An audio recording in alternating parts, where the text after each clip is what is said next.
Hi, welcome to the Winners Find a Way show and podcast with your host, Trent M. Clark, 3-time World Series coach, CEO of Leadershipity, serial entrepreneur, having started 12 companies, coach to the 1%, and an international speaker. This show is going to be your go-to podcast for facing adversity, being inspired, and overcoming obstacles, all from the best in the world, business, sports, and leadership.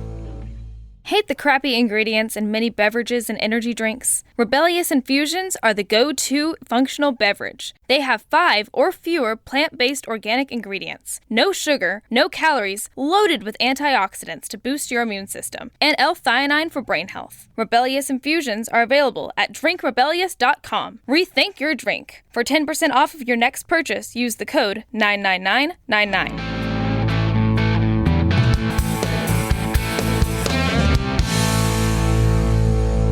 Let's come back, Guy, to, the time that you were down. When was there a time in your life where you're just up against it and down but not out, as they say, but like feeling like, man, this is losing your confidence, like in a spot. There's a lot of people right now after COVID. They're like, man, my life, it's not right. You just went on a podcast, right? Honey, I blew up the business, right? And a lot of us are having those conversations with our wives over stuff during COVID.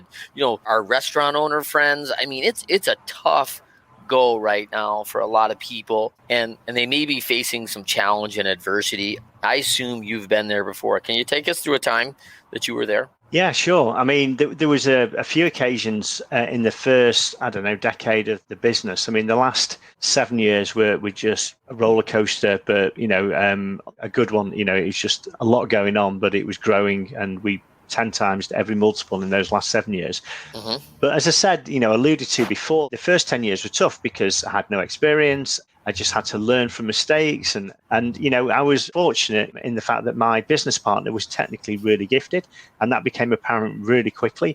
So we didn't start just doing, back in 2001, just websites. We were doing websites with database backends, which was actually quite new at that particular point. Yeah. And so we got into more and more kind of complex systems. So Cake Solutions didn't actually make cake. Is that what you're saying? Oh, no, yeah. Do you know, I'll tell you a quick story, Trent. We had several calls where one lady in particular said, I've been let down she phoned us up. I've been let down on a mobile phone, running. You could hear her running up some stairs. She was out of breath. I've been let down by my supplier. I've seen you guys. I've looked you up in, I think it was like the Yellow Pages. So not even online. She found us in one of the old-fashioned paper books that no one knows about nowadays unless you're of a certain age. And she was running up the stairs and she said, my daughter's getting married tomorrow. I need a cake. Can you help me out, please? I'm literally on the 2nd floor. I know you guys are on the 4th floor. And I'm like, oh my God, what am I going to tell this poor woman? We build software, we don't make cakes. She's like, oh no. Anyway, so there's nothing we could do to help her, but I hope she found a wedding cake. But we went through some hard times, right? And one in particular actually was both business hard and personal hard. And quite often that is the case. When your business is struggling, it quite often reflects sometimes in the way that your personal life is going as well. I'd got a young family. I'd just bought a house at auction, which meant usually that it was a wreck and it needed a load of work in it. And it did. And we knew what we were buying, right? So it was fine. But the business was going through a really tough time, and we were literally 2 weeks away from running out of cash altogether. And we had no backup. Didn't have rich parents. Rob didn't have rich parents. We had no kind of plan B really. We didn't have enough credit with the bank to get any bigger overdraft or anything like that. We were, really it would have been curtains, I think, at that point. And we had one opportunity. And at this point, I'd paid the wages on my credit card. Got this house that it hadn't even got heating in it. In the UK, and sometimes it's not so warm. Yeah, right. Yeah. There was just a ton of stuff going on. And we had one opportunity that came along. It was like, I can't say the word I want to say, but something or bust is the word I'm looking for. We just went for it. And actually, Rob led the presentation. He was the more confident out of the two of us. And I was there and worked with him on it. And, we delivered this presentation, and we won. At that time was a huge piece of business for us that actually then was the catalyst for us to improve and improve and improve. And you learn lessons from everything. And the lesson I learned was that I really needed to look at the way that we marketed the organization. The first 2 years were easy because all I did, we worked in this big old cotton mill had been converted, and there's loads of those in Manchester area because we were, the start of the Industrial Revolution was from Manchester with all the clothes trade and so on. And there was loads of these cotton mills. We were in there, and there were 60 other companies. So all I did was, the first 2 years, knocked on every single door and said, look, this is what we do. If you ever need any of these services, let us know. And we got 2 years of business from that. Yeah. But then I didn't have a plan B after that. And it was like, right, okay, now I've used up that option. There's nothing left. I shot all the fish in the barrel. Yeah. Could have moved to a new building. I need a new barrel. Maybe that would have been a good idea. But we were also beginning to work with bigger companies, so we just needed different ways of marketing. So it forced me into looking at how we marketed the business and my sales techniques and so on. So it was a good learn. Every bad experience has a learning experience from it, and you learn, you move on, and you just don't do that same mistake again. And I've heard a lot of people talk about the value of no plan B. I mean, there's no going back, right? There's either like, hey, we need to go in and sell this thing. And sometimes it's kind of like that urgency, right? We're back to Parkinson's law, where the rise of urgency with time all of a sudden comes in like, hey, listen, we're either going to go and knock this thing out or the kids aren't going to get dinner. We got to do it because we don't have a plan B. Banks are saying no, like we don't have anything to fall back on. So we just have to do it. And I think sometimes, man, that's exactly the push people need. And then you accept, I think when you become an entrepreneur, you have to accept that there's going to be good and bad times. I think and you always needed a degree of luck, right? So, it happened that we had that one opportunity. So that was our luck. We then made the most of that luck by winning that piece of work and doing everything we could to win that piece of work. And it was a really, it was actually a 5-year relationship with that organization after that. Yeah, and I'm gonna adapt that a little bit. I would say good. If you're an entrepreneur, there's good and there's challenging times. And sometimes those challenging times, while feel bad, right, they end up being the catalyst for the change that you need. Like that challenge became the catalyst of your better marketing, of your hitting these bigger companies better, more pointed, and really taking you hockey stick growth, right? Yeah, absolutely. And, we actually, we talk about books now, it kind of, you look at the way that companies marketed themselves, back in the day, it was maybe advertising in magazines, it was phone calls, it was, all the kind of old fashioned stuff, what we consider to be old fashioned now. But we wrote books and we demonstrated expertise by writing, I've got them on the bookcase behind me. We wrote 5 books. One of them was like 1,200 pages of technical stuff. And if you're not technical, it was a great cure for insomnia, or it was a good doorstop. If you were technical, it was a Bible. But that's one of the solutions we came up with. We demonstrated expertise using books. Then we moved on. We moved with the times. We became bloggers, and then we became podcasters, and we kind of moved each time. And actually, I think now, because there's a lot of people doing podcasts nowadays, and there's a lot of people blogging, I actually think books have become relevant again, because it's more unusual to be presented with a book and say, we've wrote the book, we are genuine experts in this stuff. So things have gone full circle slightly. Dave, talk to me about your experience. I mean, tell me about a time you had. I love the quote from Chris McChesney and Sean Covey in the 4 Disciplines of Execution. It says, winners, when shown data that they are losing, find a way to win. So tell me about one of those times in your life where, hey, like the scoreboard's clear, we are not winning. Like it's not going right. The measurements that we were taking are all going wrong, and we got to do something different. Well, I had to laugh. You said when you posed with the guy, you said, when was there a time? I'm like, time? How many times? It's like every other week sometimes. But here's the thing. But it goes back to mindset. It goes back to a whole bunch of things. So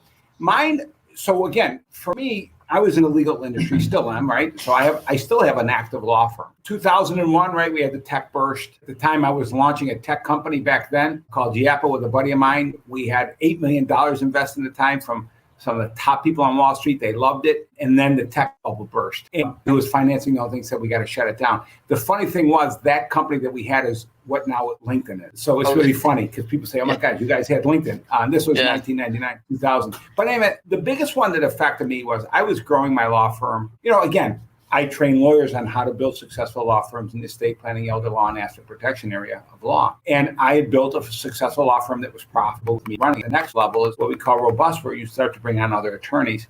And then ultimately you get to the level it's called e-freedom, entrepreneurial freedom, where the firm runs without you. And so I was at a point where I was growing the firm. I had 5 lawyers and we were killing it. I had a great person, director of operations. who we had made 37 months in a row of goal. We had kept cranking up the goal 37 months straight. I had office staff making $8 an hour at the time, which was minimum wage, get $2,000 and $3,000 Christmas bonuses.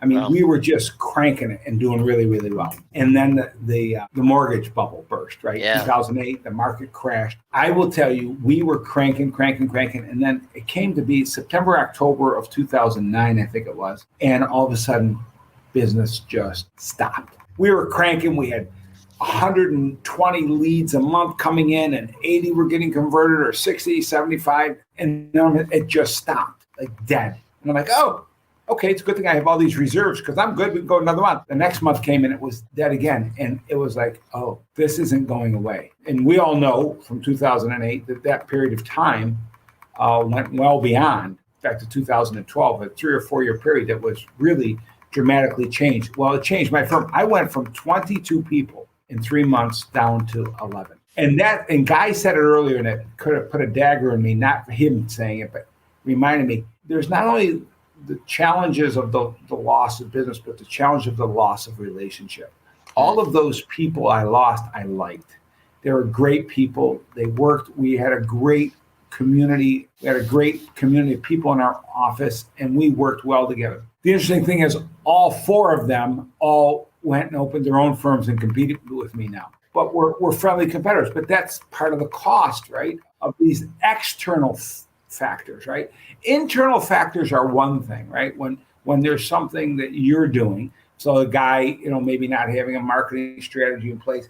This was something I had no control of. I mean, COVID was another example of that. The funny part was when COVID happened, it actually turned out to be the best year ever of my life because learning from the last time, we pivoted. We were pivoted before people even knew what was happening. But I saw it come. I'm like, okay, here we go again. I know what to do now. We never lost an employee. In fact, we added employees during COVID and we grew. And that's what I say, it's those outside factors and it's being prepared that sometimes you do lose. But again, I'm still friendly with all those people. I still communicate with many of them. We're friendly competitors in the marketplace. I believe there's enough business for everybody. But those are the hardest things, the things you can't control. And like Guy said, you're raising a family at the same time and you got all those issues and needs. And you know what? Here's another thing. There's an old saying. I had an old business partner that used to, she was the queen of what she called the entrepreneurs, right? Yeah. And there's a big term people say, are you an entrepreneur? Entrepreneurs, I love employing entrepreneurs. They do everything entrepreneurs do except one thing. So in all my years of working with entrepreneurs, I understood the distinction. Entrepreneurs will do everything I will do except take financial risk. They're adverse to financial risk. And so their willingness to do all the things I am to be, to do the R&D, to figure it out, to find out what the value is, how to bring value, they're all there. They just don't want to put their checkbook on the line. They don't want to be the one at risk when that market crashes or when there's those outside. Lose the mortgage, man. That's right. And that's the difference of an entrepreneur. We are risk takers. And that's part of our DNA. My wife, God bless her, we've been married 32 years happily. We got beautiful kids, grandchildren now. And I will say she ultimately had to trust me all the time. And it's hard because they're not in the seats we're in. They don't see the day-to-day. My wife, who was a CPA, was my CFO for many years. It was very hard for her to see this, especially when she was removed and I had brought other CFOs in and she started being more like at the executive level, the monitor. She's like, holy shit, what are you going to do? And I'm like, honey, I'll figure it out. Don't worry. I'll get there. And that's what it is. It's trust. It's stress. There's those moments. But I think, Guy, you'd agree, getting through them brings you to a whole new level and a whole new plateau. I always say breaking through the ceiling of one challenge brings you to the floor of a whole nother opportunity. I think that, that's exactly it. I think when we talked about risk earlier, once you take on some risk and you beat it, you get confident that you can beat it again, right? Like, hey, I'm going to take some calculated risk, and you get better at managing risk. And like, I can't imagine, Guy, your wife being CFO when you got to do payroll on your credit card. She's like, I'm divorcing you now. Right? Like you're putting payroll on Visa, right? I mean, it's I think it's trust again, isn't it, Trent? Dave talks about that. It is having trust in what we're doing. And, she said to me once, look, it doesn't matter what happens. If we have to start again, we have to start again. Don't worry about it. We'll be fine, kind of thing. And that means an awful lot. You need that support behind you to do it. I sheltered her from an awful lot of the stuff that went on because it just wasn't, it wasn't necessary. It was my responsibility to kind of deal with that and grow the business and kind of do what we've done. And the ironic thing is, you're talking about risk. I've never been one for betting. I used to, some people go to the football or the horse racing and they'll put money on and £10 here, £50 here, £100 there, whatever. It's because it's a bad risk. I don't like doing that. But I'm quite happy to bet $1 million or £1 million on an idea and a company. And yourself, right, guy? When you're betting on yourself. That's right. Yeah. You got control. You got a degree of control. You got control in it. To give money to some third party who the odds are against you to begin with is nonsense. And if you ever notice, the people who do that are not typically the people that can. That's right. That's right. It should be. Yeah. Those of us that have earned it knows what it takes, and we don't want to throw it away on stuff like that. I'll throw it away on people. I'll invest in people all day long. I want to wrap it up with the quotes, what you go to when times are tough. While you're thinking through that, a couple great things. The risk is real, right? And understand the risk, the good and the challenging and the lessons and everything. That's so good, Guy. And trust. You both talked about that. The trust in yourself, the trust in handshake deal, looking across and knowing, hey, I can trust this person and we share values. Both talked about working hard. Hard work is just, you can't, that's the one thing that everyone gets to control, and it takes no skill, right? And there's a lot of things that take no skill, like being kind to people takes no skill, right? And working hard takes no skill. And I think people miss that. I love, being a value creator, Dave. I think that's really important. And solving a need, like give the people what they want. They're looking for a solution. How can we resolve this and get paid to do it, right? I think that's really important. I was given a good mentor, Don Hanna, years ago, and he told me, hey, is there a need? Is it being filled? Can you get paid to fill it? And can you actually fill that need? Like if you got those 4 things, hey, your risk might be well worth it. And if we can get those 4 things right, we feel like we put a lot of risk behind us and our risk level go up if we know it's all there, those 4 things. So Guy, real quick, is there a quote that you go to? Is there something that you do when things are not going exactly the way you wish and you want to get back to that? I wouldn't say a quote, but my thinking, my mindset always goes back to my unique ability. So when things aren't going well, how can I deal with that? And if I can't, who can I bring in? Who's my who? There are who's out there who love doing the stuff that you're not good at and you don't want to do, and they love it. And so that's what I always go back to. When things aren't going well, peel back and go, okay, right, how do we put this right? And who do I need around me to help me put that right? Yeah, it doesn't have to be self-reliant. Love that. Dave, how about you? So 2 thoughts come to mind. I think Gandhi said, be the change you want in the world, right? So for me, it's always about, you can't want something without being willing to put your neck out first and to be the first one to lead. And then that whole thing of trust that Guy and I have talked about, I had the other problem where I trusted everybody. And sometimes my wife would say, I trust everybody too much. So I developed a second saying that do what your heart tells you up until the point when your head says enough. In other words, we lead with heart. I just love people. But some people are not nice and they start a certain way. That's no judgment. It's okay to lead with your heart. It's okay to be kind to people first. It's okay to give before you receive it. Those really are. At some point, though, let your brain kick in and say, this isn't toxic relationship, whether it's business or not. That's always been something that's guided me. Do what your heart tells you up to the point when your head says it. I love it. I'm going back to, for you guys, an oldie but a goodie. Like there's no I in team. You guys both talk about the value of other people and how much they've brought to you. Finding your who. Like you don't have to be self-reliant to get out of a problem, right? There's a lot of people who will come alongside and help. And shoring up like, hey, I'm not the best at everything. So why am I not getting teammates to help me along the way? And we can be better together, right? We're back to the old strands of the rope. Like, one strand is easily broken. Weave 8 strands together and all of a sudden you're not knocking that thing, you're not breaking that thing very easily. So love that, guys. For Dave Zumpano and Guy Remond, thank you so much for being on the Winners Find a Way show. This is awesome. I am at Trent M. Clark or Leadershipity on all the social media handles. You can see us at leadershipity.com. Make sure to look for our upcoming ebook, The Pyramid of Leadershipity, or you can DM or email me directly at Trent@Leadershipity. If you want to find out more on that, I hope you've enjoyed today's episode of the Winners Find a Way show. We work diligently to find you 1%ers like Dave and Guy who deliver every single time. And it's just simply awesome. So rate us 5 stars and check us out on all the platforms. Thanks, guys, for coming on. So appreciated. Thanks for everything. All right. We'll see you soon. Thank you, Trent. Thanks, Trent.